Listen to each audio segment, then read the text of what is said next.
Armstrong கொலை வழக்கில் rowdy Nagendran மற்றும் அவரது மகன் அஸ்வத்தாமனிடம் போலீசார் நடத்திய விசாரணையில் அதிர்ச்சி தகவல் வெளியாகியுள்ளது.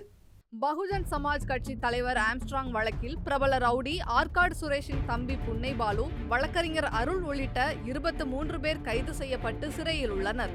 இதில் முக்கிய குற்றவாளிகளில் ஒருவரான திருவேங்கடம் மட்டும் போலீஸ் என்கவுண்டரில் சுட்டுக் கொல்லப்பட்டார்.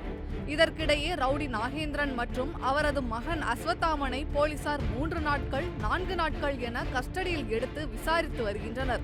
அந்த வகையில் இவர்களிடம் இருந்து அதிர்ச்சிகரமான தகவல்கள் வெளியாகியுள்ளது. கடந்த 2023ஆம் ஆண்டு தொழிலதிபர் ஜெயக்குமாரை துப்பாக்கி காட்டி மிரட்டிய விவகாரம், இடவிவகாரம் என உள்ளிட்ட விவகாரத்தில் பாதிக்கப்பட்டவர்களுக்கு ஆதரவாக ஆம்ஸ்ட்ராங் செயல்பட்டதால் அஸ்வத்தாமனுக்கு மாமூல் கேட்க முடியாத சூழல் ஏற்பட்டது.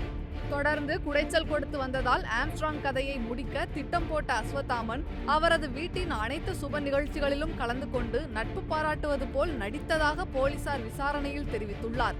மேலும் அவரது தந்தை நாகேந்திரன் உதவியுடன் ரவுடிகள் சீசிங் ராஜா, சம்போ செந்தில் உதவியுடன் இந்த கொலையை அரங்கேற்றியுள்ளது போலீசார் விசாரணையில் தெரிய வந்துள்ளது. செய்திகளை உள்ளது உள்ளபடி தெரிந்து கொள்ள ரெஃப்ளெக்ட் நியூஸை சப்ஸ்கிரைப் பண்ணுங்க.